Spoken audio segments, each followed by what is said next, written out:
하나님 말씀 보시겠습니다. 신약 성경입니다. 누가복음 5장 1절에서 11절 말씀입니다. 신약 성경 95쪽 즈음에 있습니다. 누가복음 5장 1절에서 11절의 말씀입니다. 우리 한 절씩 서로 교독하도록 하겠습니다. 제가 먼저 읽습니다. 무리가 몰려와서 하나님의 말씀을 들을새 예수는 게네사렛 호숫가에 서서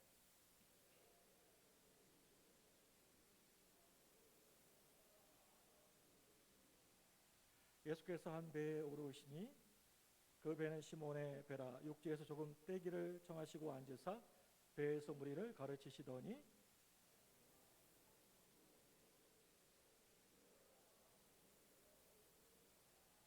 시몬이 대답하여 이르되 선생님, 우리들이 밤이 새도록 수고하였으되 잡은 것이 없지만은 말씀에 의지하여 내가 그물을 내리리이다 하고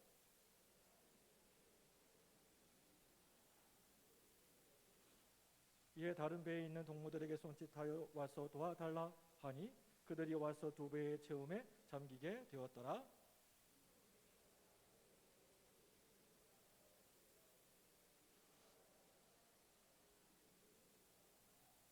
이는 자기 및 자기와 함께 있는 모든 사람이 고기 잡힌 것으로 말미암아 놀라고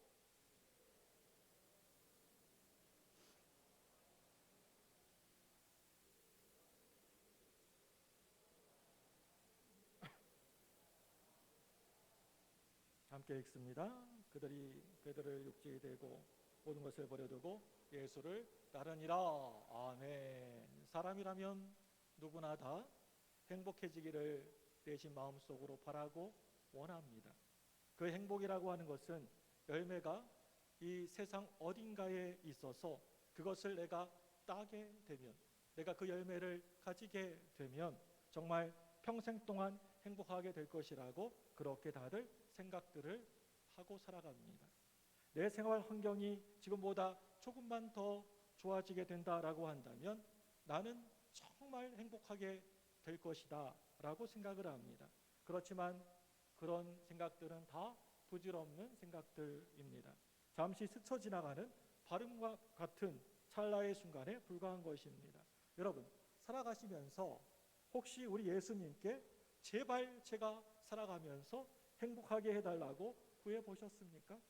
예수님, 제가 행복해지기를 원합니다. 제발 행복하게 살게 좀 해주세요.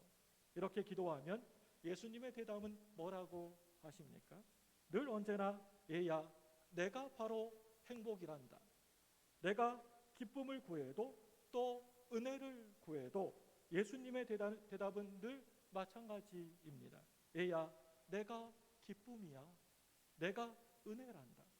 얼마 전에 유엔이 전 세계인의 행복 지수를 조사하여서 그 결과를 발표한 것을 본 적이 있습니다. 우리 한국은 OECD 36개국 가운데에서 32 최하위를 기록했습니다. 우리 한국인의 행복 평등도도 세계 156개국 가운데에서 96위로 세계에서 행복 불평등 지수가 여러 나라들 가운데에서 최하위 나라로 평가되고 있다는 것을 볼 수가 있었습니다.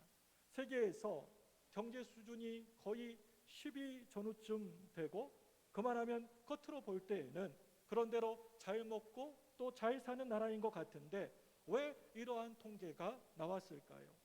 학자들이 분석한 결과를 보게 되면 우리 한국 사람들은 행복이라고 하는 것을 경제 소득의 수준에서 돈이 많고 적음에서 찾고 있기 때문이라고 하는 것입니다. 가만히 보게 되면 사람들 하는 소리 보시기 바랍니다. 뭐라고 얘기합니까? 나는 불행하다. 힘들어 죽겠다. 나는 참으로 못 사는 불행한 사람이다. 라고 하는 소리로 가득 차 있는 것을 보게 됩니다. 가만히 들여다보면 인간의 수많은 문제들, 상처, 실망감, 고통만이 가득합니다.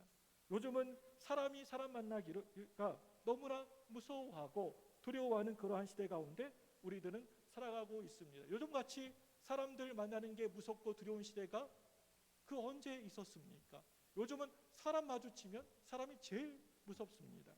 요즘 사람들을 길거리에나 버스에서 보면 눈을 스마트폰에서, 휴대폰에서 잠시도 떼지를 못하는 것 같습니다. 자기 혼자서 어른들이나 또 아이들이나 다 할 것 없이 스마트폰 하나 달랑 들고서 하루 종일 그렇게 놉니다. 이 세상에서 이 스마트폰이 나의 친한 유일한 친구입니다.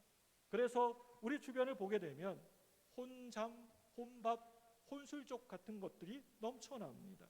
예배 드릴 때에도 교회 여러분과 같이 이렇게 나와서 다 함께 드리는 것이 아니고 집에서 무슨 유튜브나 미디어 영상을 통하여서 아무도 없이 나 혼자 달랑 드리는 것이 마음이 참으로 편안합니다.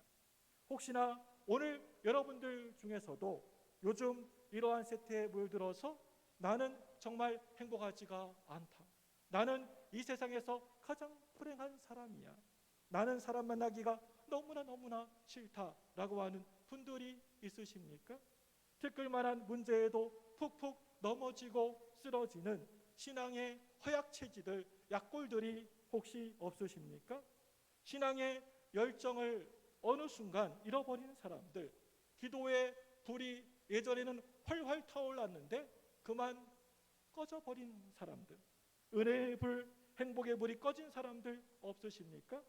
그러한 분들에게 오늘 이 시간에 이 자리에 오순절 다락방에 임했었던 성령의 불로, 갈멜살산에 떨어졌던 성령의 불로, 처음 우리 예수님을 만났었던 그 첫사랑의 불로 다시 뜨겁게 여러분 활활 타오르시기를 바랍니다.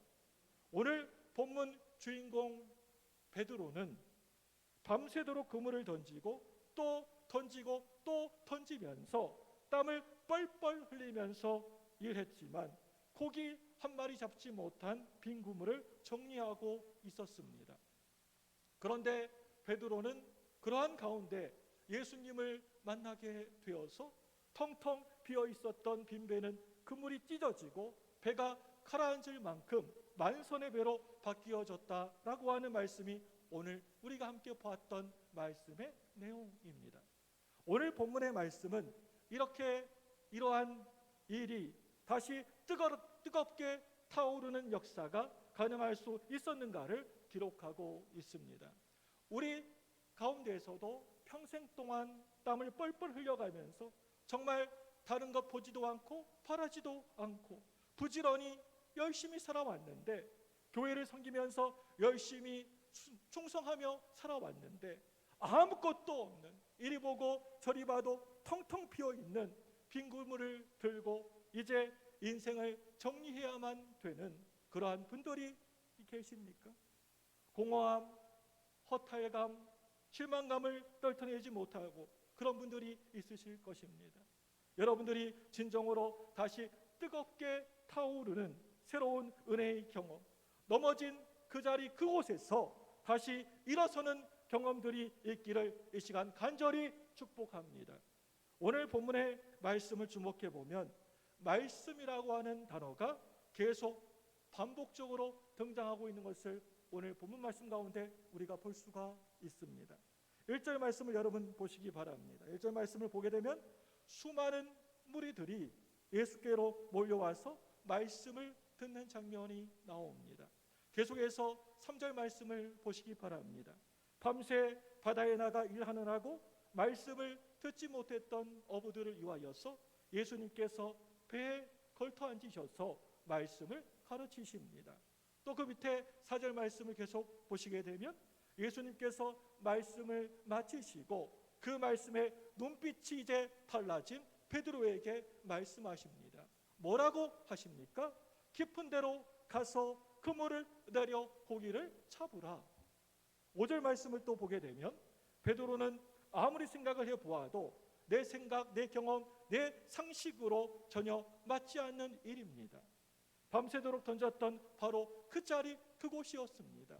경험상으로 전혀 불가능합니다. 그렇지만 말씀에 의지하여 내가 그물을 내리리이다 라고 순종합니다. 6절 말씀을 보게 되면 그 말씀을 순종한 즉 고기를 잡은 것이 심히마다 그물이 찢어지는지라. 계속해서 7절 말씀을 보게 되면 2배에 채워도 배가 가라앉을 만큼 엄청난 물고기를 잡았다라고 하는 이야기입니다. 여러분, 인생의 해답이 바로 여기에 있습니다. 우리 공동체의 해답이 바로 여기에 있다는 것입니다. 살아계신 하나님의 말씀과 부딪히게 될 때 변화는 시작되어지고 것이고, 내 인생에 지금까지 단 한 번도 살아오면서 경험하지 못했던 기적의 역사를 우리들이 경험하게 되는 것입니다. 오늘 본문의 말씀, 성경에서 우리 예수님께서 제자를 부르신 사건 가운데 베드로와의 만남의 사건을 가장 자세하게 상세하게 기록하고 있으십니다. 그만큼 우리들에게 하고 싶은 이야기가 많으시다라고 하는 그러한 이야기도 되는 것입니다. 누가복음 5장 말씀, 예수님과 베드로와의 만남은 예수님과 제자들의 첫사랑의 자리입니다. 예수님과 제자들 사이의 관계 속에 사랑의 위기가 있을 때마다 갈릴리로 가자, 첫사랑으로 우리가 돌아가자, 우리가 처음 만났던 그 자리로 다시 우리가 돌아가자, 갈릴리에서 만나자라고 예수님께서는 여러 번 말씀하셨습니다. 그만큼 이 사건은 예수님과 제자들의 마음의 고향입니다. 밤새도록 고기 한 마리 잡지 못한 실패의 밤이 예수님 말씀과 부딪힌 베드로의 빈배는 완전히 만선이 되었습니다. 갈릴리 바다의 어부는 저 하나님 나라의 어부가 되었습니다. 오늘 본문의 말씀을 기록한 사람이 누구입니까? 누가복음 누가 기록했습니까? 바로 누가입니다. 골로새서 4장 14절 말씀을 우리 화면을 보고 같이 읽도록 하겠습니다. 같이 읽습니다. 시작. 사랑을 받은 의사 누가와 또 데마가 너희에게 문안하느니라. 네, 여기 보니까 누가를 어떻게 소개하고 있습니까? 사랑을 받은 의사 누가. 한마디로 누가는 그 당시에 의사였습니다. 누가는 의사가 환자 한 사람을 진단하고 처방하고 또 수술하는 것처럼 베드로가 어떤 상태에 있었는지, 어떻게 변화되어 가는지, 그 외에도 베드로가 어떤 삶을 살아가고 있는지 의사로서 가질 수 있는 아주 섬세한 모습으로 자세하게 기록했던 것을 보게 됩니다. 예수님께서 베드로에게 찾아오셔서 말씀과 부딪히는 사건으로 오늘 본문의 말씀은 펼쳐집니다. 우리 가운데 혹시 우리 인생의 빈배로 내 인생의 바다를 항해하시는 분 계십니까? 건강의 빈배를 끌어안고 오신 분들 혹시 계십니까? 천부여 의지 없어서 손들고 옵니다. 이 시간 예수님이 나를 모른 척 외면하시고 나를 박대하시면 이제 나는 더 이상 그 어디에도 갈 곳이 없습니다. 주님, 의사도 이젠 안 된다고 합니다. 이제 준비하고 포기하라고 합니다. 의사가 포기하라고 그럽니다. 또 어떤 분들은 사업의 빈배를 끌어안고 예수님 지금 하고 있는 이 일을 접어야 될까요? 아니면 다른 길을 찾아야 될까요? 포기해야 될까요? 이렇게 쩔쩔매면서 우리 예수님 앞에 기도하시는 분이 없으시겠습니까? 이 시간 사랑의 빈배를 가지고 찾아와서 예수님, 너무나 제가 어려워요, 힘들어요, 외로워요 하시는 분들도 계실 것입니다. 요즘 따라 갑자기 기도의 불이 꺼졌습니다. 믿음의 회의감이 느껴집니다. 사람들도 이제 만나기도 싫습니다. 이렇게 빈배를 저어오신 분들도 아마 계실 것입니다. 오늘 복된 주일, 이 시간 특별히 불이 다 꺼져버린 사람들, 빈배를 이끌고 힘들어하고 어려워하시는 분들이 오늘 이 시간 선포되어지는 하나님의 말씀과 만나셔서 부딪히셔서 접촉되셔서 강력하게 부딪히는 역사가 바로 이 시간에 이곳에서 있기를 바랍니다. 우리가 많이도 아니고 잠시 인생을, 우리의 삶을 살아가다가 이 땅에 잠시 있다가 어느 날 갑자기 나도 모르는 사이에 실패가 찾아오게 되면 여러분 절대 두려워하지 마시기를 바랍니다. 나에게 어느 날 문득 힘들고 어려운 고난들이 닥쳐와도 여러분 두려워서 벌벌 떨거나 무서워하지도 마시기를 바랍니다. 내 앞에 어떤 문제들이 찾아와도 절대 두려워하지 마시기를 바랍니다. 하나님의 사람들은요, 그까지 문제 때문에, 내 앞에 있는 그 어려움 때문에 절대 망하지 않습니다. 늘 언제나 위기는 기회가 된다라고 하는 것을 잊지 마시고 기억하시기를 바랍니다.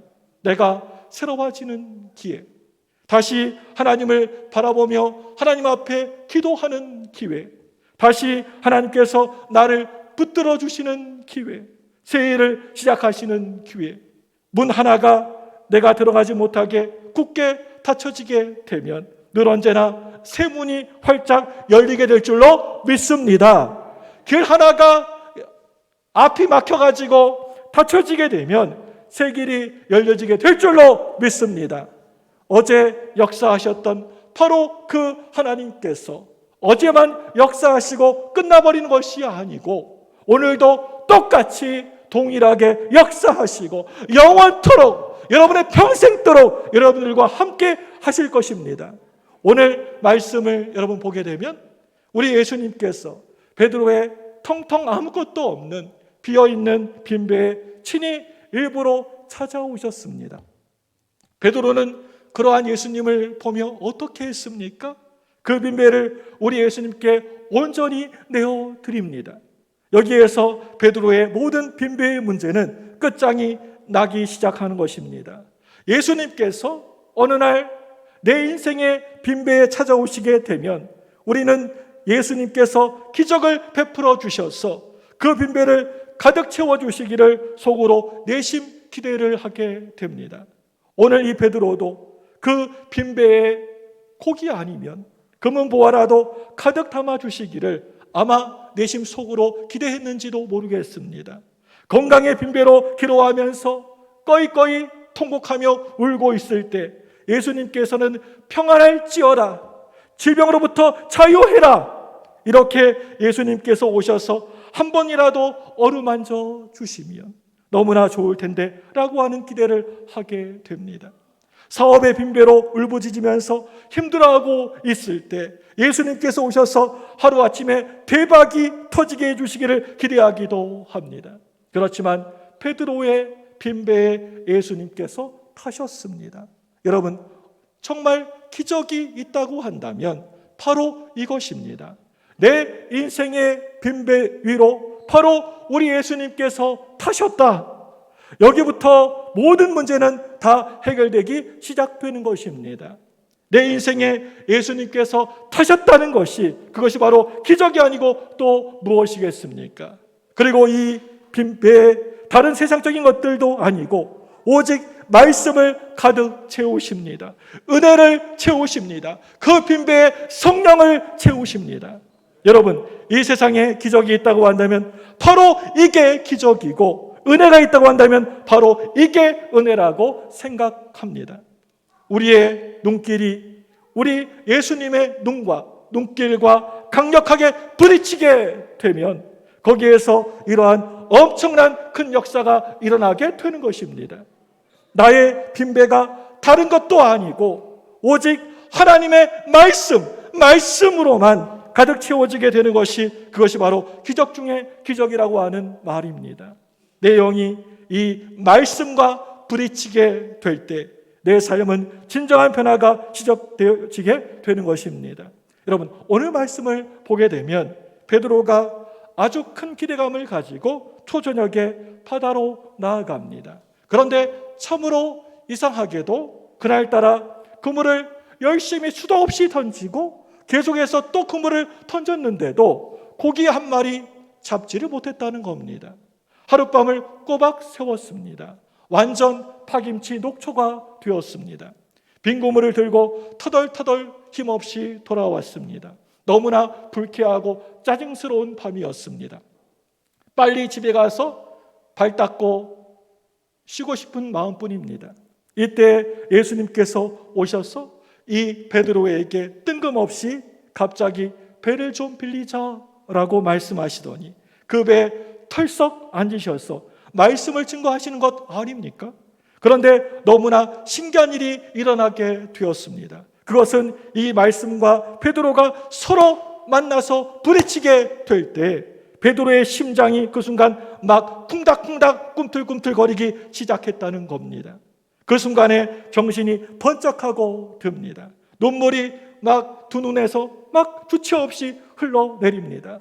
기쁨이 어디에서 용솟음 쳤는지 배에서 깊은 생수의 강이 기쁨이 흘러 넘칩니다. 꺼이꺼이 하면서 통곡이 터져 나옵니다. 예수님께서 이 베드로의 심장을 살펴보시고 뭐라고 하십니까? 누가복음 5장 4절 말씀입니다. 우리 다 같이 읽습니다. 시작. 말씀을 마치시고 시몬에게 이르시되 깊은 데로 가서 그물을 내려 고기를 잡으라. 아멘. 사실 지금 예수님께서 하시는 말씀인 깊은 데로 들어가서 고기를 잡으라 라고 하는 이 말씀은 정말 이 말은 말도 안 되는 조언이었습니다. 고기는 깜깜한 밤에 주로 많이 잡힌다고 합니다. 그물이 오리내리는 게 훤히 보이는데 그것도 밝은 한낮에 그물을 내리라고 하니 간밤에 던져도 한 마리도 안 잡혔던 바로 그 자리 그곳입니다. 그런데 그곳에 또다시 그물을 던지라고 하는 것입니다.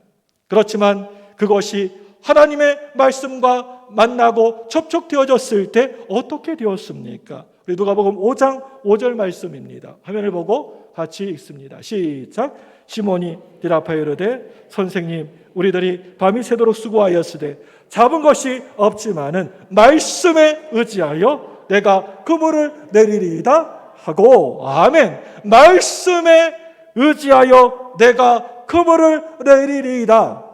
이와 같이 용기가 생기고 도전할 수 있는 힘이 생기게 되었다는 것입니다. 밤이 새도록 고기 한 마리 잡지 못했던 그러한 베드로가 다시 그물을 던지는 모습을 여러분 보시기 바랍니다. 살아계신 하나님의 말씀은 모든 불가능을 이겨내는 줄로 믿습니다. 인생의 마지막 끝자락, 끄트머리 마지막에 부딪히게 되었을 때 그때 하나님이 임하시게 되면 하나님의 말씀이 임하시면 거기에서 새 역사가 일어나게 되는 것입니다. 모든 실패를 승리로 완전히 뒤집어 버리는 역전의 드라마가 펼쳐지게 되는 것입니다. 내 인생의 고통과 아픔이 누구도 모르는 그러한 슬픔이 그게 무엇이든 간에 하나님 말씀이 와서 나를 많이도 아니고 여러 번도 아니고 딱 한 번만 오셔서 어루만져 주시기만 하신다면 이 시간에도 깨끗하게 치료되어 줄로 믿습니다. 그렇게도 전혀 변화되지 않던 사람이 살아계신 하나님의 말씀과 서로 접촉되어질 때 변화되기 시작한다라고 하는 것입니다. 밤새도록 그물을 계속해서 던지고 또 던지고 계속해서 던져도 고기 한 마리도 잡지 못했던 베드로가 이제 해가 두둥실 떠오른 아침에 그물을 던져서 고기를 잡는다라고 하는 것은 아무리 생각을 해보아도 고기 잡는 어부의 상식에서는 도저히 전혀 맞지 않은 일입니다. 경험에도 맞지가 않습니다. 바다의 원리에도 맞지가 않는 겁니다. 그렇지만 베드로의 영이 오늘 하나님의 말씀과 강력하게 서로 부딪히게 되니까 불가능이 이제 가능한 일로 바뀌어지게 되었다는 것입니다. 여러분, 그렇다면 어떤 불가능이 바뀌게 되었습니까? 첫째로요, 시간적인 불가능입니다. 밤에 던져도 고기 한 마리 잡지 못했는데 해가 두둥실 떠오른 대낮 한낮에 그물을 내려 고기를 잡으라. 그렇지만 베드로는 전혀 이게 말인지 뭔지 모르겠는데 전혀 말도 되지 않는데도 그대로 그 말씀에 오늘 말씀 보니까 뭐 다른 잔소리 하지 않고 무조건 그 말씀에 순종하는 모습을 보게 됩니다. 그래서 상식을 뛰어넘는 우리의 경험을 뛰어넘는 엄청난 사건이 일어나게 되었던 것입니다. 젊은 시절에 열심히 했는데도 일이 잘 풀리지 않습니다. 하는 일마다 잘 되지가 않습니다. 모든 조건이 갖추어졌을 때에도 실패했습니다. 나이 늙음악하게 모든 것이 다 끝난 상태에서 다시 그물을 내리리라고 말씀하시는데 이상하게 그 말을 듣는데 힘이 막 솟구치는 겁니다. 힘이 나는 겁니다. 용기가 생겨납니다. 시간의 불가능을 극복하는 말씀의 능력이 되는 것입니다. 둘째로는요, 경험상 불가능이 뒤집어지는 것입니다. 밤이 새도록 열심히 쉬지 않고 던졌습니다. 또 던지고 또 던지고 계속해서 던졌습니다. 그렇지만 아무리 그렇게 해봤지만 고기 한 마리도 잡지를 못했습니다. 그런데 밝은 대낮에 또 던져보라고 하시는 겁니다. 이미 벌써 던져보았던 자리였지만, 작년에 다시 시작했다가 실패했던 일이었지만, 젊었을 때에도 몇 번씩이나 해보았지만 절대 안 되는 일이었지만, 내 생각, 내 경험으로 도저히 불가능한 그러한 일이었지만 하나님께서 나와 함께 해주시니, 이 시간 말씀이 나를 감동해 주시니, 우리 예수님께서 나에게 분명하게 약속해 주셨으니 다시 내가 그물을 내리리이다.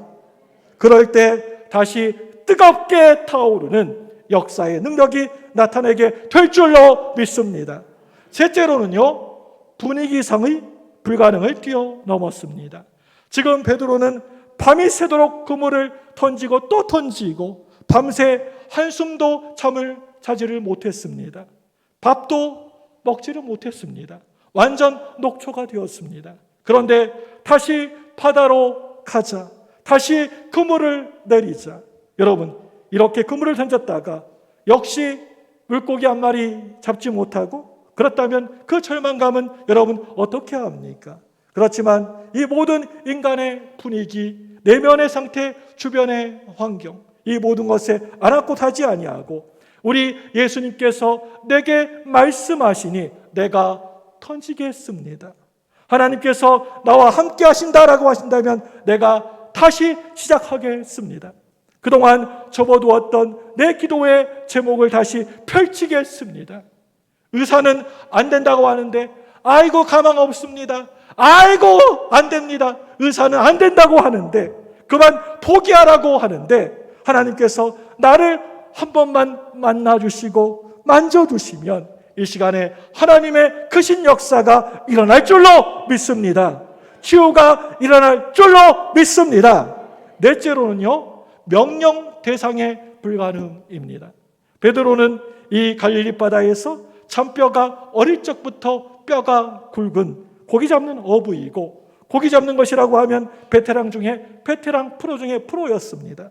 그래도 베드로는 실패하고 말았습니다. 지금 그물을 던지는 데 있어서 대하여서 이렇게 하라 또 저렇게 하라 옆에서 조언하시는 이분이 누구십니까? 바로 예수님이십니다. 예수님의 직업은 뭐였습니까? 바로 목수셨습니다. 고기를 잡아본 적이 지금까지 별로 없는 분이셨습니다.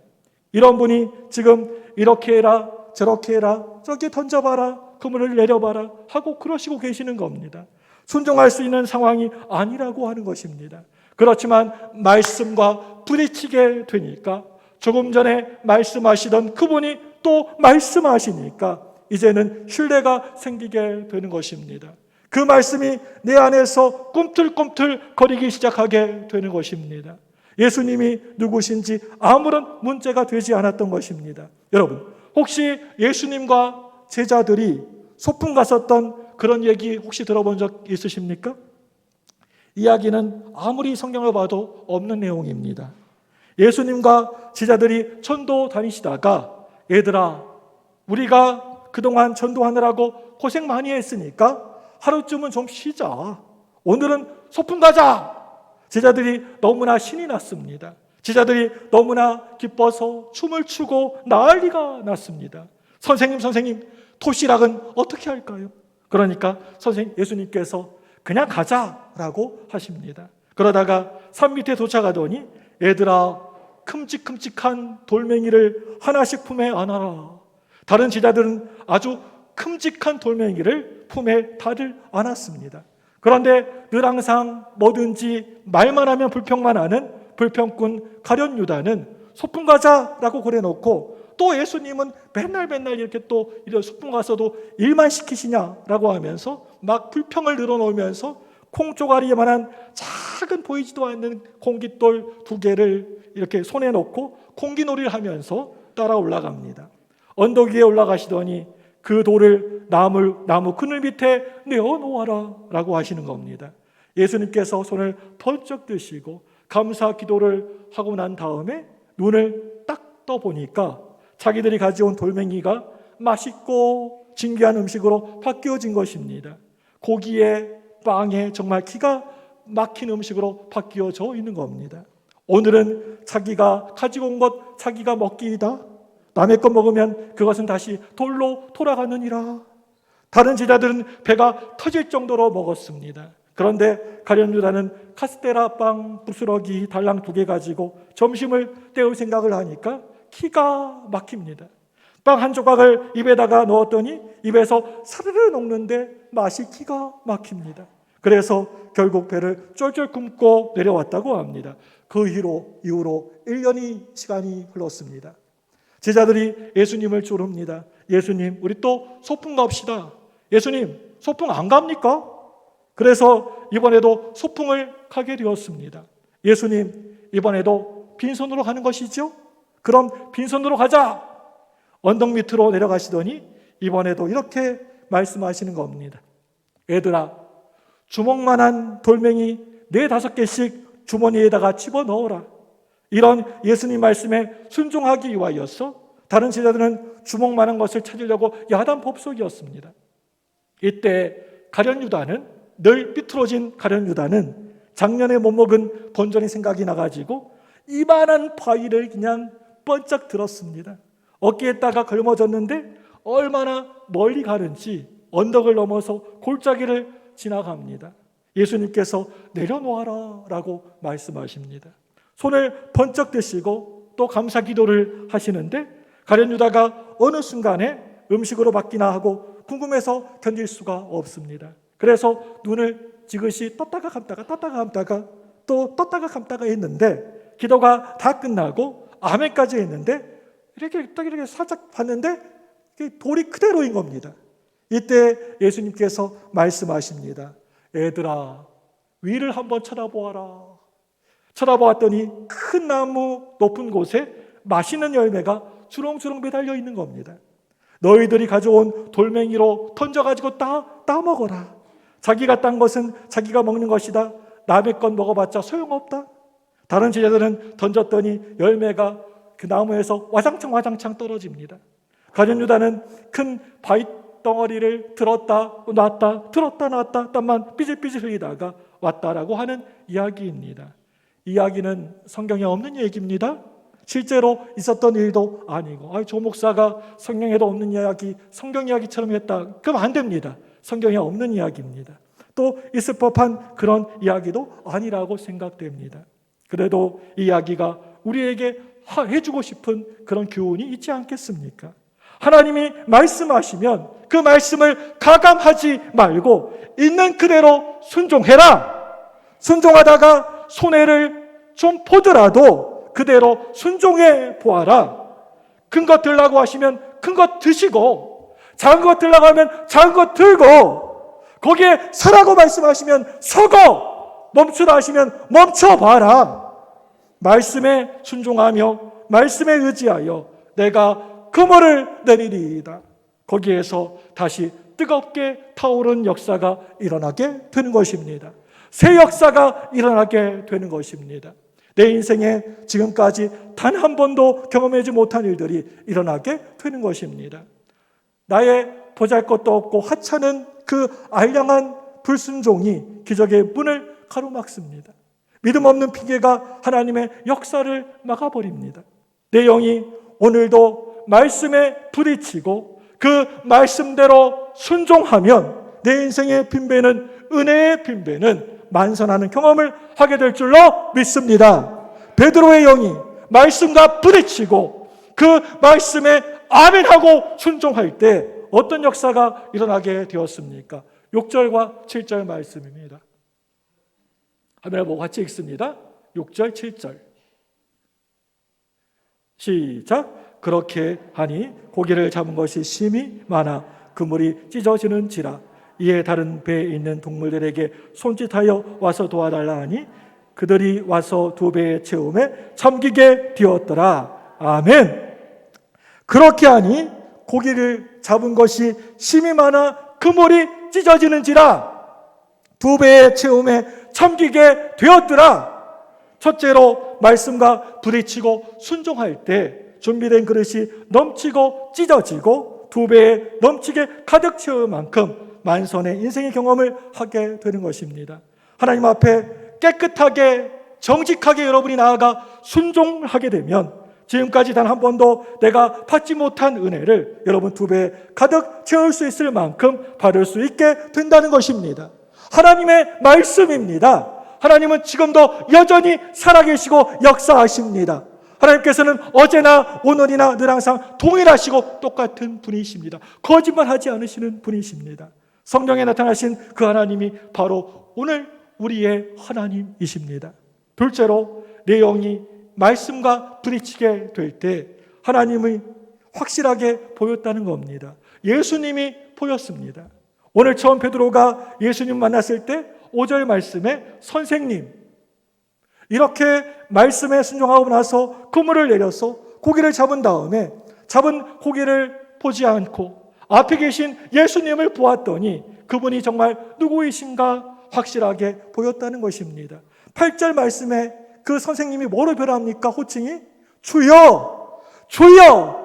이제 선생님이 변하여서 주여가 되는 것입니다. 여러분 따라서 하겠습니다. 주여, 주여, 주여. 과연 이분이 누구이신가?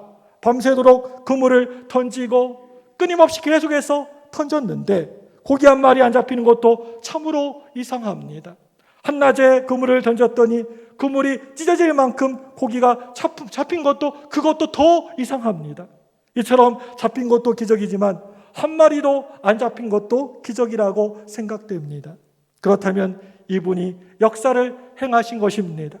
베드로가 그물을 휙 던지려고 그러면 언덕 위에서 예수님께서 손에 안 보이는 리모컨을 드시고 물고기를 멀리 쫓아버리신 것입니다.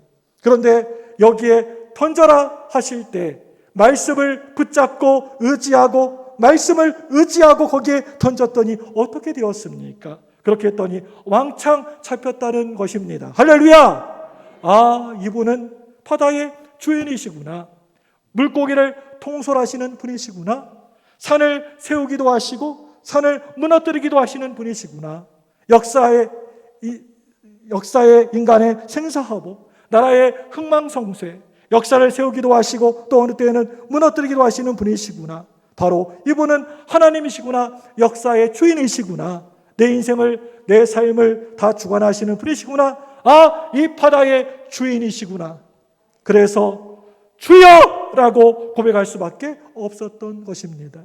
사랑하는 우리 성도 여러분, 오늘도 내가 우리 예수님의 손에 우리 오늘 베드로와 같이 붙잡히게 되면, 붙들리게 되면, 살아계신 하나님의 말씀에 사로잡히게 되면, 내 영이 말씀과 부딪히게 되면, 내 속에 있는 암덩어리가 말씀과 강력하게 부딪히게 되면 여러분, 기적은 반드시 일어납니다.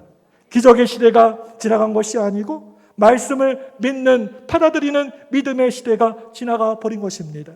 기적의 시대가 사라진 것이 아니고 깨끗이 순종하는 순종의 시대가 사라졌기 때문에 이러한 하나님의 기적을 우리들이 잘 보지를 못하는 것입니다. 아무쪼록 여러분, 다시 뜨겁게 타오르시기를 바랍니다. 다시금 포기하지 마시고 시작하시기를 바랍니다. 다시 활짝 펼치시기를 바랍니다. 다시 함께 뛰기를 원합니다. 다시 죽어가고 캄캄하고 어두운 이 세상을 변화시키길 바랍니다.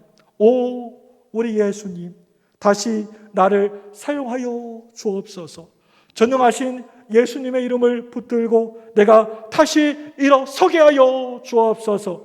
우리 교회 광주 무등교회여 다시 뜨겁게 타올라라. 이 시간에 우리 두 손을 대시고 우리 예수님이 한 말씀만 하시면 우리의 모든 문제들이 해결되어집니다. 안